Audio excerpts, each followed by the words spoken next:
Conmigo está Marco Paredes, ingeniero que es la figura titular de la Dirección Zonal del Servicio Nacional de Meteorología e Hidrología de Loreto. ¿Cómo está, Marco?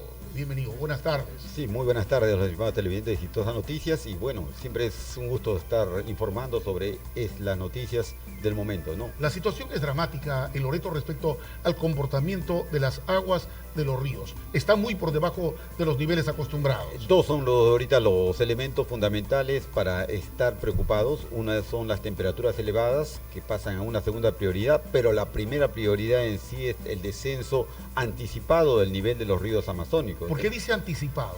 Porque esto no se debería dar en esta temporada, se debería dar, digamos, a fines del mes de septiembre y comienzo del mes de octubre, pero esto ya se ha venido dando desde el mes de junio. Campanazos que nos advertían que podía presentarse un adelanto en este estiaje, ¿no? Exactamente, ¿no? Es un adelanto y una prolongación del verano amazónico, que agrava más la situación, es el escenario que se nos presenta a partir de ahora. Es cíclico, hace 14 años el escenario era similar. Igualito, la misma situación, se adelantaron, no se completa el ciclo de la creciente, la avenida técnicamente hablando, no se completó y empezamos un inicio del periodo de transición de creciente a vaciante deficiente. Desde ahí ya teníamos problemas. Empezamos con condiciones iniciales bajas y los descensos progresivos han hecho que se adelante este verano amazónico, tengamos el escenario de un mes de octubre en el mes de julio-agosto y esto todavía con la anticipación de la deficiencia de lluvias que hay en cabeceras de cuenca, prácticamente se va a prolongar el verano amazónico. Ahora, no es el hecho de que llueva o no llueva en este momento. Si es que llueve en cabeceras de cuenca, hablamos de toda la vertiente oriental, hablamos de San Martín, Huánuco, Alto Marañón, Cajamarca, todas esas aguas llegan acá al Bajo Amazonas. Pero si es que llueve allá. Si es que lloviera el día de hoy, no creciera el río. ¿Por qué? Porque hay una demora que se llama tránsito de avenidas desde donde cae la lluvia hasta que llega acá. Eso prácticamente nos permite a nosotros asegurar que los próximos 15 días va a seguir en descenso los niveles en los ríos amazónicos. Si es que ocurriera es en el mejor de los casos, pero no es así. ¿Cuál es la velocidad de descenso ahora mismo? Depende del río. Generalmente el Amazonas. El Amazonas es el más golpeado. Exactamente. Es entre 10 a 15 centímetros diarios el que 10 tiene. 10 a 15 centímetros diarios. Eso midiendo en condiciones de niveles. Si nosotros hablamos en condiciones de descenso de volumen de agua, hablamos entre 500 a 800 metros cúbicos por segundo que se pierden, que van disminuyendo cada día. Entonces, ahorita debemos estar por 9.000 metros cúbicos por segundo.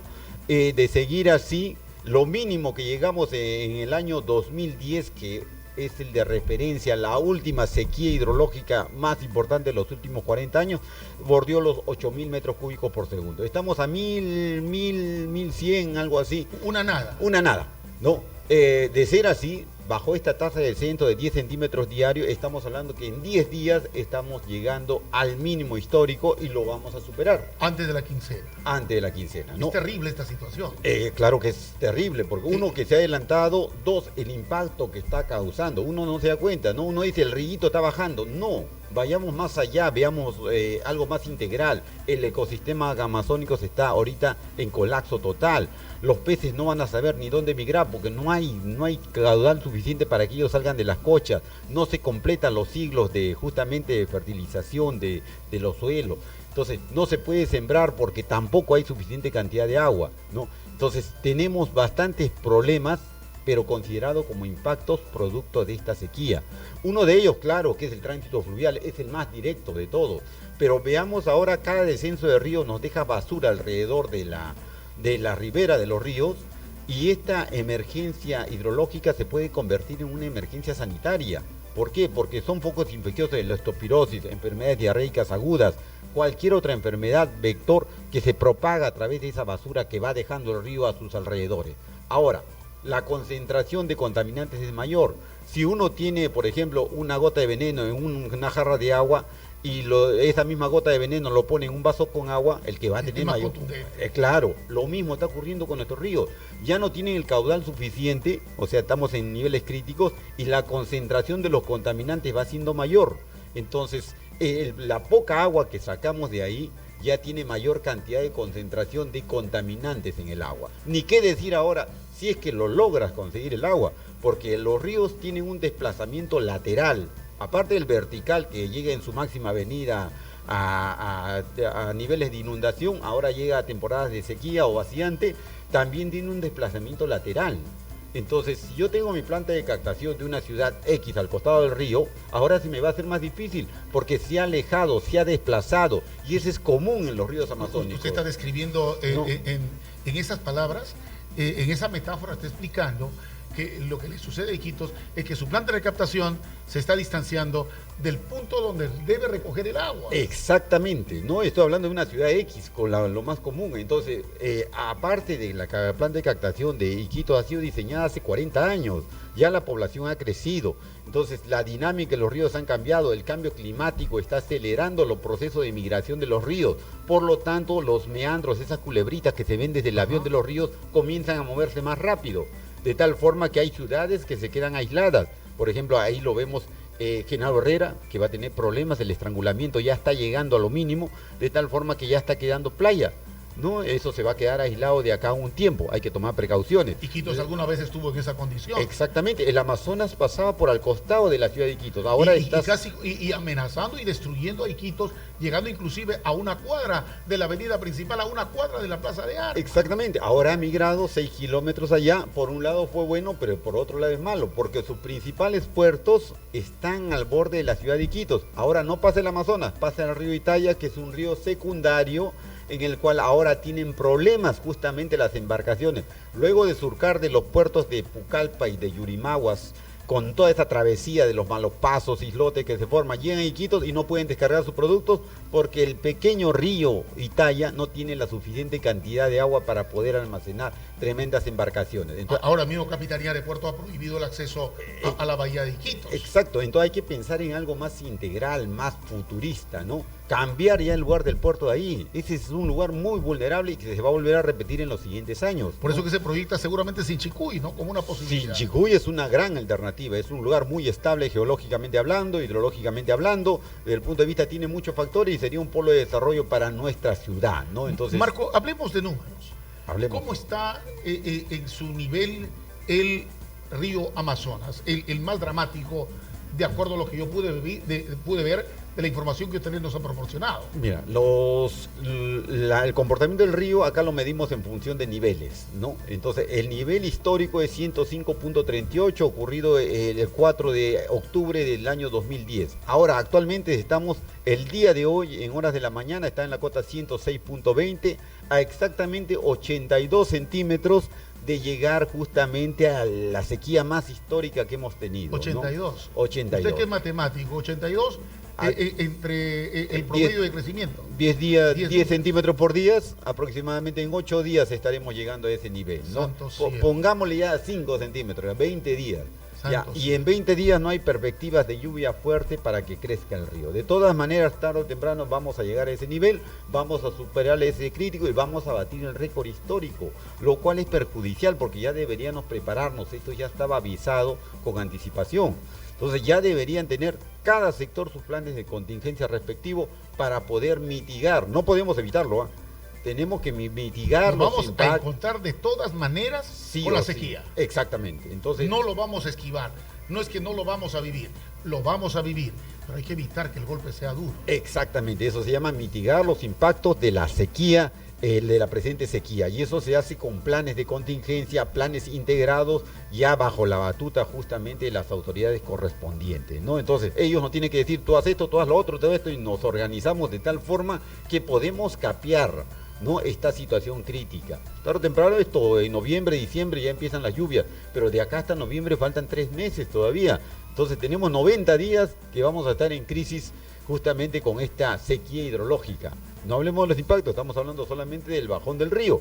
Ahora los impactos son mucho mayores. Consecuencia de ese bajón del nivel del río, ese bajón del nivel de las aguas del río, se viene lo que estamos hablando. Exactamente. La planta de la refinería Luis F. Díaz no puede recibir el abastecimiento del crudo de petróleo para transformarlo. Entonces, ¿el problema dónde está? En que no tenemos combustibles para transitar en la ciudad, no tenemos combustible para activar la planta de agua potable, no tenemos combustible para generar energía eléctrica en Iquitos. Mira, si en Iquitos estamos así, ahora imagínense en las provincias, que también se abastecen del combustible para su energía eléctrica. Claro. Y ellos no pueden almacenar, no me voy a almacenar para 3 meses, no, porque no hay infraestructura suficiente. Tienen que tener una frecuencia de desplazamiento de las embarcaciones hacia esos lugares y se convierte justamente ya en una emergencia de energía, de la carencia de energía. ¿Cómo está el Nanay, de donde nos abastecemos los casi 600.000 habitantes de la ciudad de Iquitos? Mira, actualmente la NAI está en la cota 123.19. ¿Qué significa esto? Metros sobre el nivel del mar. Tiene una tasa de descenso en promedio entre 12 a 14 centímetros diario. Entonces, es un río de rápida respuesta. Si lloviera mañana, sube el río. Si deja de llover mañana, baja el río. Es de rápida respuesta porque es una cuenca tan pequeña que rápidamente se puede levantar. Pero no hay perspectivas de lluvia, por lo menos esta semana los pronósticos están indicando que las temperaturas van a ser elevadas. No va a haber lluvia por lo menos hasta el 5 o 6 de septiembre. ¿No? Entonces son 6 días continuos de descenso, lo cual va a agravar la situación de cualquier actividad que se realice sobre el río Nanay, ¿no? Llueve acá en la zona, ahí crece el Nanay. Exactamente. Es más fácil, ¿no? Es más fácil porque es una cuenca pequeña y se abastece de las lluvias que caen acá en la región. Sin embargo, tampoco hay perspectivas de lluvia. Hay que pensar que tener la suerte de que cada 5 o 6 días de intenso calor sí se puede presentar un fenómeno de lluvia, un conocido como las tormentas que nosotros pronosticamos. Y estamos diciendo que entre el 4, el 5 o el 6 de septiembre vamos a tener una lluvia fuerte. Va a aguantar, pero a partir de nuevo viene otro veranillo de 6 a 7 días de intenso calor y de nuevo volvemos a la sensación térmica elevada. Ahora, es más difícil paliar una situación de calor si no tienes agua. No, si tuviera agua, en que sea ya me refresco, evito la deshidratación, todo eso. Pero imagínate no tener agua y encima tener las temperaturas elevadas. Te va a volver y en un momento no tener energía eléctrica.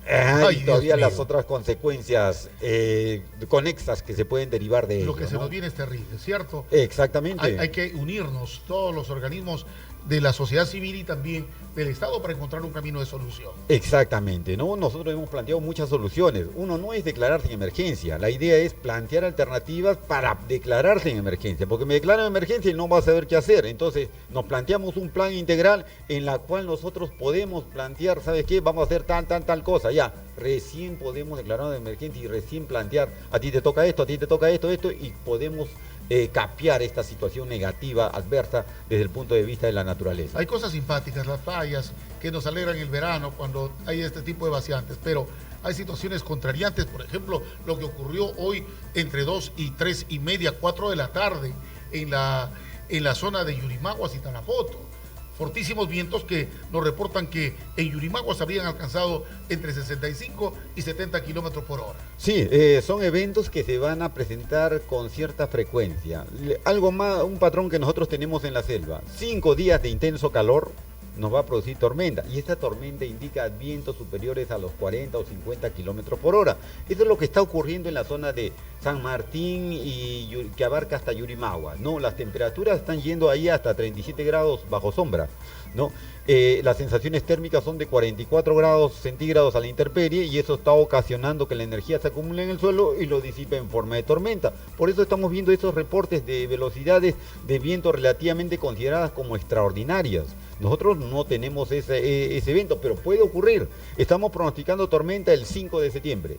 Y esa tormenta son justamente episodios donde se presentan lluvias fuertes, vientos superiores a los 40 kilómetros por hora y descargas eléctricas en unidades de tiempo relativamente cortos. Hablamos de media hora, 1 hora, y luego vuelve la normalidad. Pero los impactos ya te lo causó. Te tumbó los árboles, los paneles publicitarios, los techos volaron, cortocircuito en ciertas casas, te cortan la luz. Entonces, solamente en unidades de tiempo relativamente cortas. Eso es producto del cambio climático que está ocasionando el hombre, y hay que prepararnos ante ello. Eso va a ocurrir durante todo este periodo de vaciante. Vamos a tener episodios dentro de 5 a 6 días, un sistema de tormenta. Marco, muchas gracias por estar